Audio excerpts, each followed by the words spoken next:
मोदी जी और योगी जी को ऐसा आरोप लगाया जाता है कि वो सिर्फ धर्म को लेकर के आगे बढ़ रहे हैं, इससे देश का विकास नहीं होगा, क्या कहना चाहेंगे? न्यायपालिका की आप बात करें तो न्यायपालिका पहले से जब से आजाद देश हुआ तब से थी। मोदी जी के आने के बाद ऐसा क्या बदला कि ऐसा न्याय ऐसा हुआ है कि राम जी थे और वहाँ पे मंदिर बना? राजनीतिक पार्टियों की बात कर रहे हैं, कुछ ऐसे पत्रकार भी हैं जो राम जी का विरोध कर रहे हैं और ऐसे में कुछ ऐसे तथ्य निकाल रहे हैं। जैसे एक तथ्य और निकला है कि जो जहाँ पे बाबरी मस्जिद गिराई गई थी उससे 3 किलोमीटर हट के राम मंदिर बनाया जा रहा है, इस पर क्या कहना चाहिए? 500 सालों तक तो देश गुलाम था, लेकिन आजादी 1947 में ही मिल गई थी, उसके बाद से इतना टाइम क्यों लगा? 500 वर्षों तक भगवान रामलला को वनवास हो गया था। आक्रांताओं का आतंक इतना बढ़ गया था कि उन्होंने भगवान राम के मंदिर को तोड़ दिया था।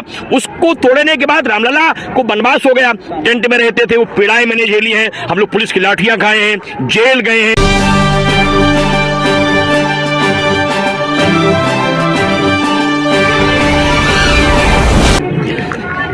नमस्कार, मैं हूँ अर्चना यादव और अभी हम लोग अयोध्या में, हमारे साथ में बाबा जी हैं, हमको भली भांति जानते हो, बहुत फेमस है और इन्होंने राम मंदिर के लिए कई बार भूमि समाधियाँ ली हुई है, तो इनसे बात करेंगे। बहुत बहुत स्वागत है बाबा मेरी वीडियो में। अभी राम जी का प्राण प्रतिष्ठा हो रहा है 22 तारीख को, कितना खुशी है?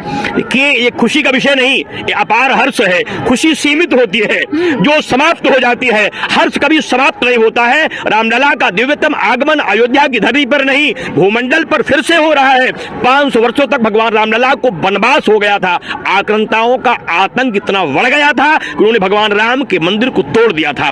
उसको तोड़ने के बाद रामलला को वनवास हो गया। टेंट में रहते थे, वो पीड़ाएं मैंने झेली हैं, हम लोग पुलिस की लाठियां खाए हैं, जेल गए हैं, 100 महीने हम लोग जेल में रहे हैं। कई बार मेरी समाधि अयोध्या में थी, पुलिस ने मुझे बंद करके हम पर मुकदमा लिखा है। हम लोग उन तमाम पीड़ाएं देखी हैं।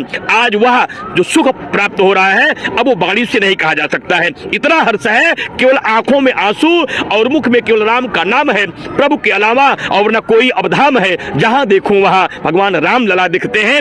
22 तारीख का एक एक पल एक एक वर्षों की तरह बीत रहा है। जल्दी 22 तारीख है, रामलला विराजमान हो जाए, माननीय प्रधानमंत्री जी आ जाए, उसका लोकार्पण हो जाए और सारे राम भक्त रामलला का दर्शन कर ले। और जो कार्य सेवक संसार से चले गए हैं, उनके जो पितर हैं स्वर्गलोक में, वो भी प्रार्थना कर रहे हैं कि वाह, आपने जन्म लेकर के बलिदान दिया था, रामलला के लिए अपना सर्वस्व त्याग किया था, आज रामलला आ रहे हैं, मैं धन्य हो गया हूँ। वो सारे लोग अभिभूत हैं, आंखों में आंसू है, लेकिन हृदय अत्यंत गदगद है। परमात्मा को देख के सारे लोग प्रसन्न हैं।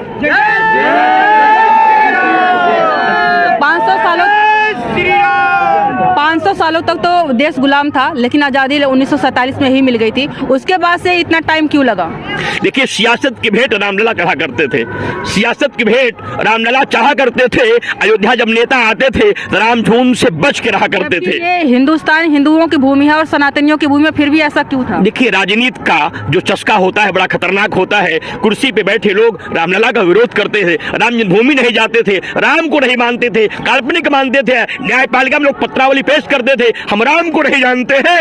आज वही रामलला, न्यायपालिका ने कहा राम सर्वमान्य है, सिद्ध है रामलला। जन्मभूमि का निर्णय आ गया है सर्वोच्च न्यायालय का और राम मंदिर बन गया है। देश के माननीय प्रधानमंत्री जी लोकार्पण कर रहे हैं। जहां सपा बसपा कांग्रेस के नेता जानने से परहेज करते थे, वहां देश का गौरवशाली प्रधानमंत्री अभिनंदन का पात्र है जो उद्घाटन करने आ रहा है। इसलिए वो क्यों सियासत की बात थी, इन राजनीतिक पार्टियों ने रामलला का विरोध किया, इसीलिए उसका उनको दुख भोगना पड़ा और साधकों ने उनका सम्मान किया, इसीलिए राम राज्य स्थापित हो गया। राजनीतिक पार्टियों की बात कर रहे हैं, कुछ ऐसे पत्रकार भी हैं जो राम जी का विरोध कर रहे हैं और ऐसे में कुछ ऐसे तथ्य निकाल रहे हैं। जैसे एक तथ्य और निकला है कि जो जहाँ पे बाबरी मस्जिद गिराई गई थी उससे 3 किलोमीटर हट के राम मंदिर बनाया जा रहा है, इस पे क्या कहना चाहिए? देखिए, ऐसा तर्क और वितर्क और कुतर्क कभी समाप्त नहीं होता। जब भगवान राम पैदा हुए थे तब भी उनसे लड़ने वाले लोग पैदा थे, इसलिए वो तो त्रेता में भी युद्ध करने वाले लोग थे, तो कलयुग युद्ध करने वाले लोग तो रहेंगे ही। इसलिए विवाद का विषय नहीं, चिंतन का विषय है। इनको देखते रहिए, उनकी बात सुनते रहिए, लेकिन घर घर में राम राम का स्मरण करते रहिए। बस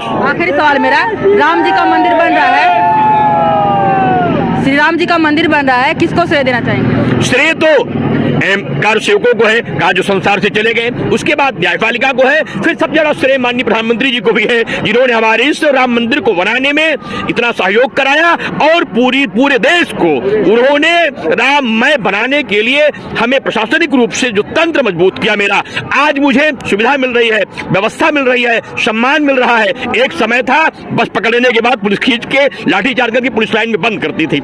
आज हम लोगों को प्रशासन रास्ता देता है, इसमें सहयोग है उनका। अभिनंदन। न्यायपालिका की आप बात कर रहे हो तो न्यायपालिका पहले से जब से आजाद देश हुआ तब से थी। मोदी जी के आने के बाद ही ऐसा क्या बदला कि ऐसा न्याय ऐसा हुआ है कि राम जी थे और वहाँ पे मंदिर बन रहा है? देखिए, संविधान की मान्यता सरकार के बाद होती है। राजा जब ईमानदार होता है तो सारा चीज ईमानदार हो जाता है। जब माननीय प्रधानमंत्री जी आए, ईमानदारी दिखी, तंत्र दिखा, व्यवस्था दिखा, कानून दिखा, धाराएं दिखी, व्यवस्था में सुधार हुआ और न्यायपालिका अपने पथ पर चलते हुए संसार के प्राणियों को न्याय दिलाने की परिभाषा में होने वाले कानून की प्रणाली में चिंतन करने वाले कानून की व्यवस्थाओं को धारा संगत इतिहास की गति में परिणित करने वाली प्रतिष्ठा को न्याय संगत व्यवस्था में वेदोक्ति न्याय की प्रणालियों को प्रतिष्ठित करता हुआ आध्यात्मिक चिंतन को ध्यान में रख के रामलला विराजमान का निर्णय प्रदान किया। साधुवाद।